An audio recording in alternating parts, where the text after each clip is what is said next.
Oh, hi. How's it going? Right on, right on.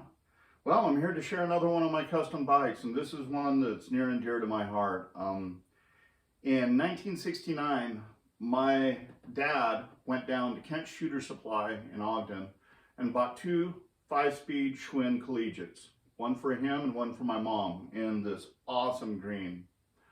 And they rode them around for probably, I think they said they went about 20 miles on them. Like, they didn't ride a whole lot, but then they just got stored in the garage for like 30 years or something like that. And in the 2000s, early 2000s, my dad asked me if I wanted them, if I could do anything with them, maybe sell them, make some money or anything like that. And I said, yeah, sure. So when he gave them to me, these 5-speed collegiates weighed like almost 60 pounds. Like, it was like they were made out of lead.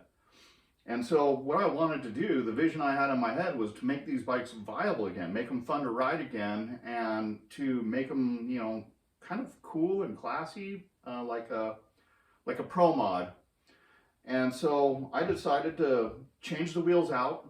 They had a 27-inch tire, which was a really weird tire from back in the day, 27.25 on the bike. I changed them out for 700C. And then the whole idea was to make this as sporty and modern, but retro at the same time. And I think it turned out really, really good. But here, let me give you guys a closer look. So I have a quick update on Lemmy. Part of what I was doing to finish off its tune and yearly tune is to lacquer the tide ends. And I just wanted to give you guys a look at that. I think they turn out really good. I think it's a really cool look. And it's pretty easy to do once you learn the technique. Anyhow, so okay, as you can see, this old SCHWINN Collegiate 5-speed has had most of the original parts kind of taken off of it, with the exception of a few. But the very first thing I did was change the wheels out. Like I said in the introduction to these 700C, but they're like this awesome green. Just crazy anodized green. And then I decided that I was going to change the bar configuration out, and I went for more of a kind of straight flat bar with a little uprise on it. And then the ball just got rolling. I came up with a theme for the entire bike, and this bike's theme is Soylent Green, the movie, where they eat people in this post-apocalyptic future. And from there, I'll just go over some of the highlights on the bike. First, I'm going to start off with this saddle. This thing is beautiful and was stupid expensive, but is really, really comfortable. When I first got it, it was not super comfortable.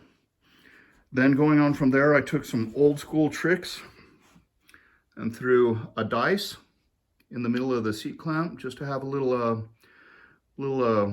Easter egg in there, a little something for people to find. And then I put some sweet green cranks after I converted the American bottom bracket to the European bottom bracket, so I could use a square taper on it and just pop these on, super easy. Not to mention the sweet Well-Go pedals. I love these pedals. I love the color of them. They're just awesome. And from there, I added a water bottle attachment because there were no water bottle attachments on this thing, and I really wanted to have some.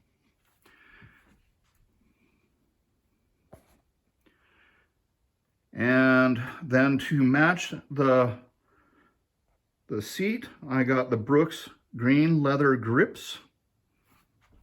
Some sweet bar end plugs. Those turned out really good.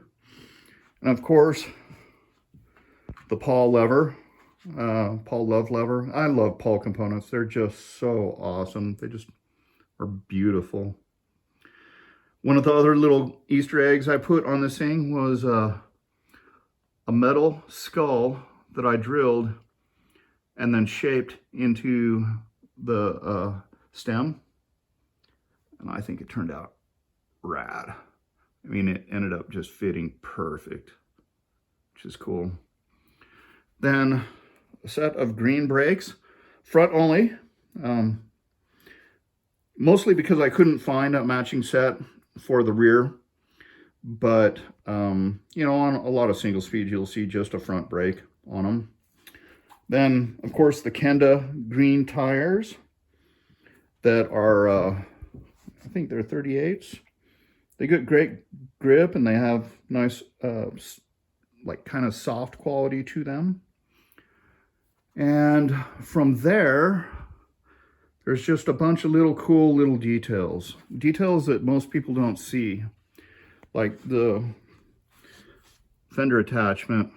I use these green anodized volcano washers and standard stainless steel hardware with green nuts. And that's repeated, of course, down here, even on the chainstay and how it's hooked on. And then down in here, where the fender attaches down at the bottom bracket, again, with those green volcano washers that I think really kind of clean up that attachment system. And where the chain guard goes and how it hooks on, it also got that same kind of treatment. So all the fasteners I tried to make kind of in that same kind of green volcano washer type situation. As you can see them hiding in there, and the green 5mm water bottle bolts. And of course, green Shadow Conspiracy nuts with a White Industries freewheel, which is super awesome. And then just for giggles, an anodized green Mojo fixed cog on the opposite side, if I ever get a wild urge to go that direction. And there are a bunch of cool stickers on this thing too. Like I said, the name of the thing is Soylent Green. So we've got a knife and a fork and 2 people on there. And because it is kind of crazy, I wanted kind of more of a monstery theme that happened, and there was a scratch on the down tube, so I used this sticker to conceal that scratch without making it too obvious. Again, with the green fasteners and the sweet bell, and of course I have a green water bottle and a green pump that go to the bike that really kind of topped it off. Like I said, I go over the top on all of my bikes. They are just all I think beautiful, beautiful bikes. Anyhow, that is a walkthrough on Soylent Green. I hope you enjoy it. Hope you guys have a great weekend. Love you, and see you in the next one.